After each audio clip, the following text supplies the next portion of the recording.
There's a new level of crazy, and I'm not sure what the word is for it, but it's crazy.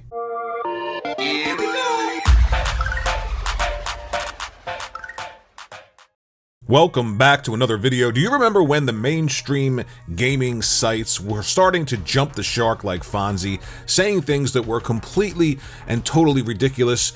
I knew that they were just making stuff up, or at worst lying, just because they had access to PlayStation or Xbox or Nintendo, or just because they wanted to drive traffic to their sites, because they knew controversy, making people angry and upset online, leads to big bucks. Well, along come the small YouTube channels and is encoded with this slime that helps drive traffic to their sites. Well, now some of these smaller sites that have sprung up are starting to do not only the exact same thing, but so much worse, because it is so uninformed and unaware of just the insanity that some of this console war stuff creates in people's heads. And I want to highlight something that I think completely and totally jumps that shark like Fonzie did. It is so insane. It is so ridiculous. It's almost unbelievable that this was said. And I want you to pay attention to the words that are being spoken. In particular, the review scores that are being referenced and how they're being referenced and how they're being used when it comes to talking about Xbox in this conversation. But in the end, it doesn't matter if Starfield's great.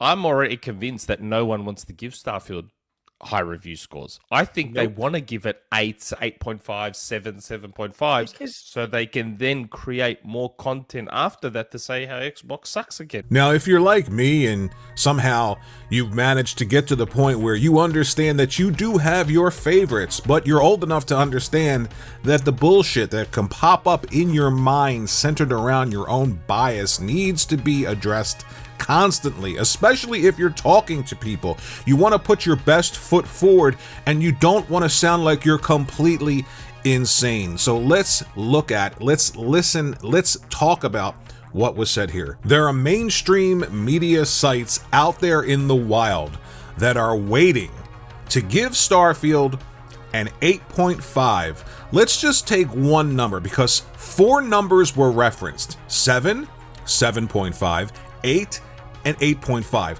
They were all referenced together, and they were all referenced in a way that portrays negativity towards Xbox and their first-party games. So there are sites out there in the wild, and they're waiting for Starfield to release so that they can give it an 8.5 to drive negativity, more content towards Xbox, so that they can say Xbox sucks. I don't know if you're like me, but in my world where numbers exist, 1, 2, 3, 4, 5, 10, 12, 25, and 8.5 out of, say, how about a 10? An 8.5 out of a 10 doesn't necessarily scream, I want to create negativity about this particular game developed by this particular first-party studio for Microsoft. An 8.5 is a good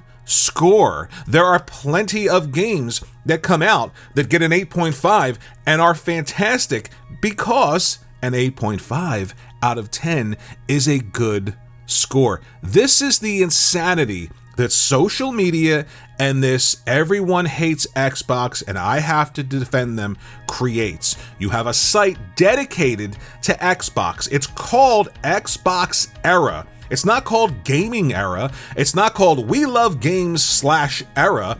It's called Xbox Era. And for some reason, they feel like they've got to say things positive about Xbox. The same sites that are out there that they're critiquing, that are waiting to say negative things about Xbox, they're a site that's out there that's consistently waiting to say positive things about Xbox, to the point where they say something so utterly ridiculous that it's almost unfathomable that it was said. An 8.5, an 8, a 7.5, a 7.